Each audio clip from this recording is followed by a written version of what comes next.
My name is Michiel van der Leeuw. I'm the technical director at Guerrilla. I'm heavily responsible for the team that made the Killzone 2 engine. In Killzone 2, the theater of war and the feeling of war is really all around you. It's the ISA battlecruisers in the sky that remind you of the epic war that you're fighting on the planet. But it's also the small things like walking around Helgen planet. The biggest challenge that everybody sees from the outside is the fact that the PlayStation 3 was of course a new beast. It was a different architecture, so it was difficult to master. I think the other one was that we had this trailer at E3 2005 that made lots of promises for the game. And when your ambition level and your promise is so out there in the open and everybody's looking at it, then sitting there in your office and trying to code up to all that hype is quite a challenge. The PlayStation 3 has allowed us to do much more complex things with AI in Killzone 2. The Helgers will respond much more to the player's actions. They will jump over obstacles and hide behind cover. And if you shoot the cover, they will rethink what to do and make another plan.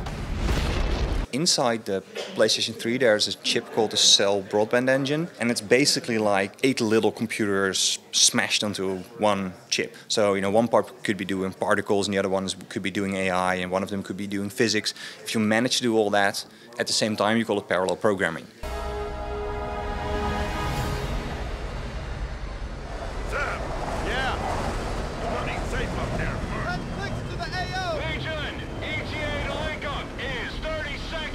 Deferred rendering is a technique where you separate drawing the geometry from doing the lighting. We first draw the entire screen, so you basically have like an unlit version of the entire scene, and then we put all the lights into it, and it's mainly an efficiency thing. We only light pixels that are truly visible, which allows us to do, and that's a short version of it, to do much more shadow casting, much more projective lights, much more search lights and those sort of things, like really interactive blinking things and everything. That's what deferred rendering gives you if you play the game. Moody graphics, lots of lights, lots of dynamicness. That is really what Killzone is, and that's something that we could do because we were deferred. And I think parallel programming is, one of the. I couldn't imagine what the game would have been looked without it.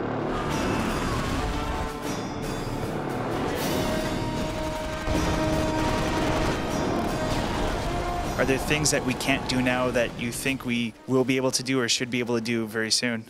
Yeah, I think there's a lot of movement in dynamic worlds. Everybody's looking at like interactivity and things. That means like dynamic destruction, but also like in Uncharted when you're driving on a moving train, stuff is breaking off, moving platforms. We've seen previews of God of War running on a giant titan and fighting those sort of things. I think that's something that next gen makes possible, but it takes a long time for people to get their games engines up to that level where you can actually be, fighting on a humongously big spaceship that's transforming while you're doing it. There's a lot of technical things we have to solve before we can put that into the gamers' hands, but I think a lot of game teams that are really good are getting to that point.